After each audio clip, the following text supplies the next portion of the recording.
सोन जूही में आज एक पीली कली लगी है।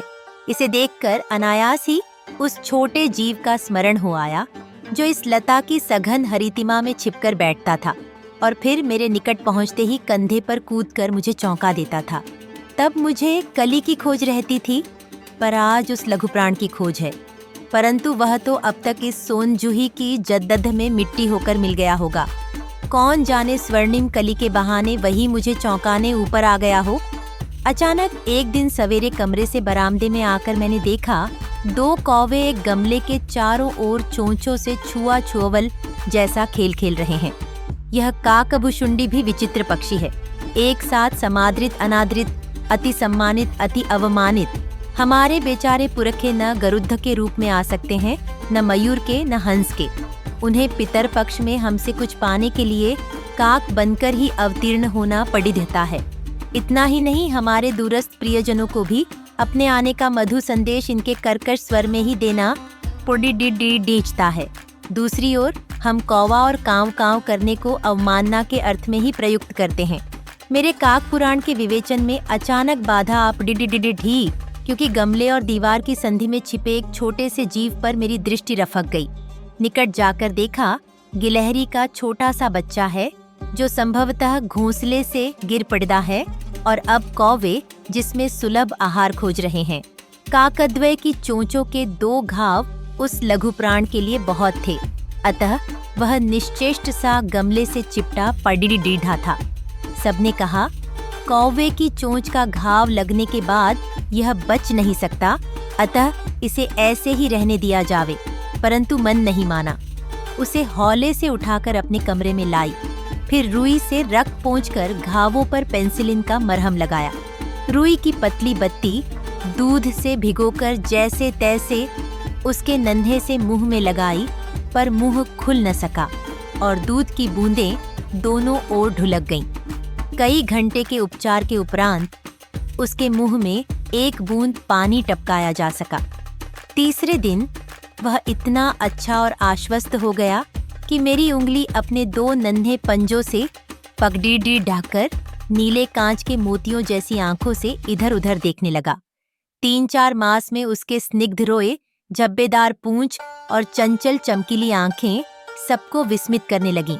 हमने उसकी जातिवाचक संज्ञा को व्यक्तिवाचक का रूप दे दिया और इस प्रकार हम उसे गिल्लू कहकर बुलाने लगे।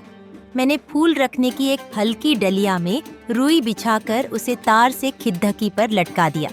वही 2 वर्ष गिल्लू का घर रहा। वह स्वयं हिलाकर अपने घर में झूलता और अपनी कांच के मनकों सी आंखों से कमरे के भीतर और खिद्दकी से बाहर न जाने क्या देखता समझता रहता था। परंतु उसकी समझदारी और कार्यकलाप पर सबको आश्चर्य होता था। जब मैं लिखने बैठती तब अपनी ओर मेरा ध्यान आकर्षित करने की उसे इतनी तीव्र इच्छा होती थी कि उसने एक अच्छा उपाय खोज निकाला।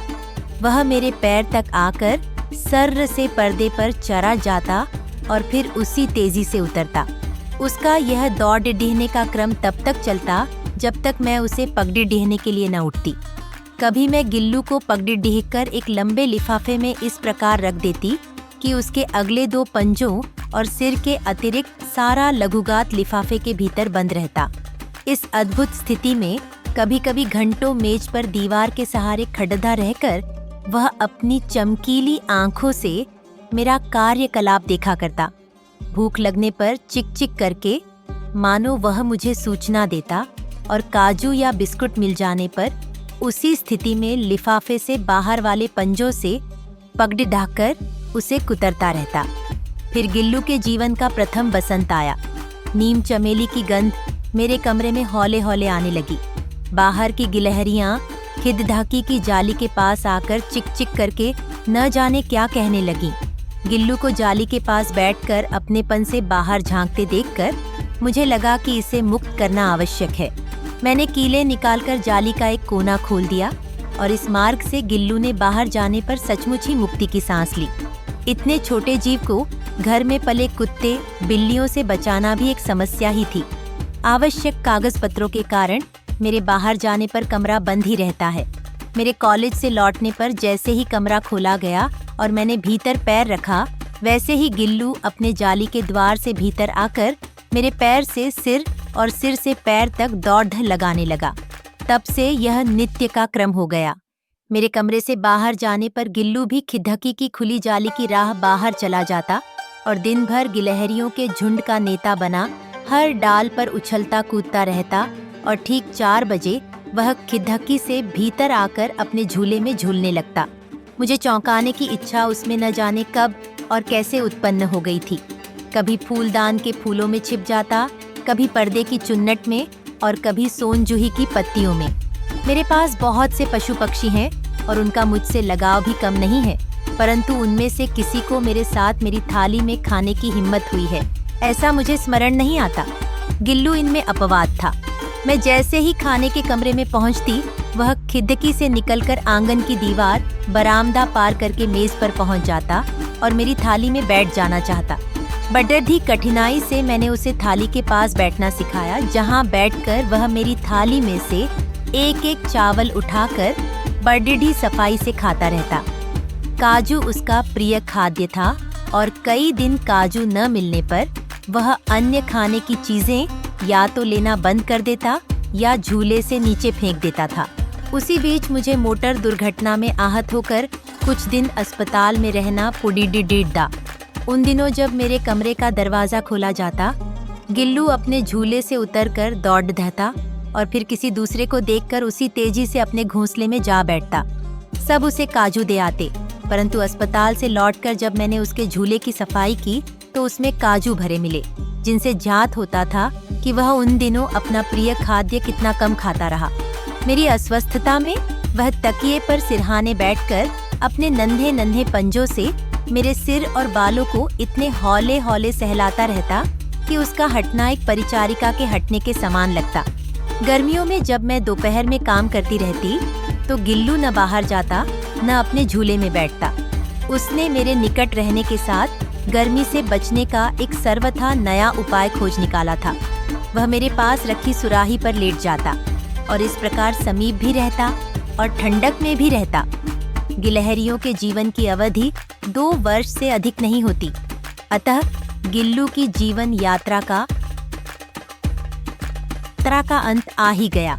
दिन भर उसने न कुछ खाया न बाहर गया। रात में अंत की यातना में भी वह अपने झूले से उतरकर मेरे बिस्तर पर आया और ठंडे पंजों से मेरी वही उंगली पगडी ढीकर हाथ से चिपक गया, जिसे उसने अपने बचपन की मरणासन्न स्थिति में पगडिड्ढा था। पंजे इतने ठंडे हो रहे थे कि मैंने जागकर हीटर जलाया और उसे उष्णता देने का प्रयत्न किया, परंतु प्रभात की प्रथम किरण के स्पर्श के साथ ही वह किसी और जीवन में जागने के लिए सो गया। उसका झूला उतार कर रख दिया गया है और खिदकी की जाली बंद कर दी गई है, परंतु गिलहरियों की नई पीढ़ी जाली के उस पार चिक चिक करती ही रहती है और सोनजूही पर बसंत आता ही रहता है। सोनजूही की लता के नीचे गिल्लू को समाधि दी गई है, इसलिए भी कि उसे वह लता सबसे अधिक प्रिय थी, इसलिए भी कि उस लघुगात का किसी वासंती दिन जूही के पिता छोटे फूल में खिल जाने का विश्वास मुझे संतोष देता है।